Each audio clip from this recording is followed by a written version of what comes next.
Sacramento is sort of sporting a little bit of a different look tonight. James Myers went to check out the new strategy to get drunk drivers off the streets.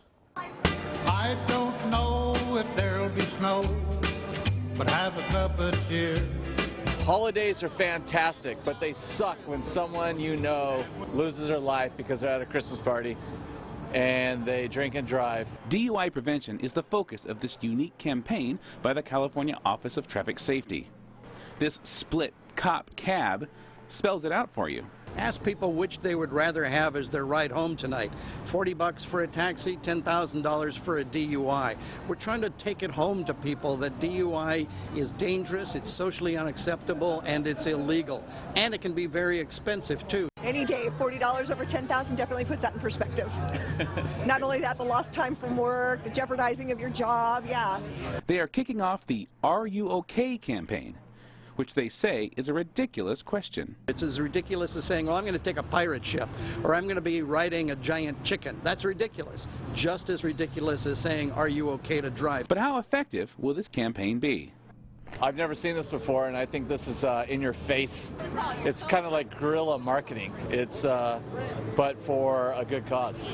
We want people to plan ahead, designate a sober driver, or arrange for a taxi or some other safe ride home.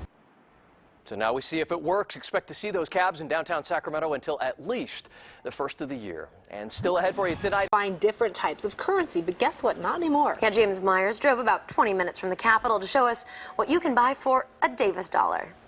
It's a local currency that encourages people to spend locally in Davis. Community currency is not a new idea to bolster the local economy. During the Great Depression, stamp scripts became very popular. Davis dollars have a 1-to-1 ratio. One Davis dollar can be purchased for one United States dollar. So how does this help the local economy? You take some Davis dollars and you go to Ken's Bike and Ski and spend it there. The owner there is probably going to spend it at Monticello Seasonal Cuisine and buy himself a meal there. And then she's going to go to Copyland and make some copies for her business. And he might come to the food co-op and spend some money here. And so it's a way of guaranteeing that down the line, all that spending is going to stay in Davis. Of the 25 local stores that accept Davis dollars, the Davis Co-op is the most recent. It's a big thing for us, and to have someone create something that allows us to keep our money here and show that we're committed to community development, I think it's a good thing. And here at the Co-op, we're extremely excited to have it. People are really excited. They see it in my cash drawer and they're like, oh, can we get Davis dollars back? I say, sure. So we went to the streets to find out what Davis citizens think. Have you heard of Davis dollars? No, I haven't. No, I haven't. I think it's a really good idea. It sounds a lot like Aggie Cash to me, but I think it's a great idea to keep the money in the community, kind of improve local economy. Spend $1 at a big box store, then only about 6 to 10 cents of that stays local. And if you spend that same dollar at a local mom and pop shop, about 60 cents stays local, so a lot more. And I like to point out to people that if you spend one Davis dollar locally, then 100 cents of that stays local. Oh, I love that. Davis is not the only place doing something like this. There are communities in Brooklyn, Philadelphia, Portland, and Ithaca. They all have their own currency, and they have for decades. The next step towards a human mission to Mars has arrived. Meet Orion. This is the spacecraft that is destined to eventually take humans to the Red Planet.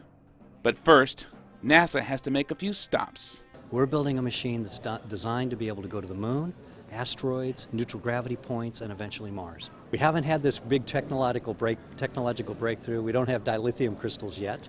So we'll do what we can with what we're doing. So, no warp drive yet, but they are using more advanced engines. The basic physics of a rocket engine really hasn't changed since Apollo days. And really where we've improved it is we've got new materials so we can make them lighter. New materials, we can make things a lot hotter. The hotter we can make them, the better performing they are. Sacramento's Aerojet company is providing quite a boost to this project, literally. Aerojet provides the rocket engines for the Orion capsule and service module. NASA plans to launch an orbital test flight of Orion next year. The first fully crewed launch is projected to be an asteroid recovery mission in 2021. Deep space exploration, that's what it's all about. We want to explore. We want to explore and we want to go beyond low Earth orbit. We want to get to those destinations. Nurses working at 5 area Kaiser hospitals start picketing today. Nurses started going on the picket lines this afternoon, protesting what they say is, quote, inadequate staffing. James Myers has more from both sides. Picketing on their lunch breaks, these Kaiser nurses say change is needed. And this is how they're making their voices heard. We have over 1,300 documented and reported cases of understaffing or unsafe practices over the last year. Of course, there's always two sides. Kaiser has a different view. At Kaiser Permanente, we're in full compliance with the staffing ratios that are mandated by state, and we exceed those ratios at times. We are confident that our patients are getting excellent care by our nurses, our physicians, and the rest of our healthcare team. Nurses say patient care is what they're fighting for. They say it's not about what's mandated, it's about what's really needed. The nurses are being pulled to their limits, being staffed according to the ratio, which is in some cases 1 to 4, 1 to 5, instead of staffing according to what's going on with the patients. Kaiser says they're open to talking and points the blame back on the union.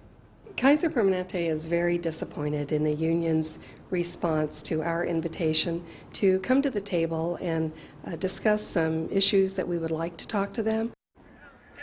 And once again, here is a live look at where Kaiser nurses have taken to the picket lines here in the Sacramento area. Those picket lines have been formed at 21 hospitals all across Northern California. New at 5:30.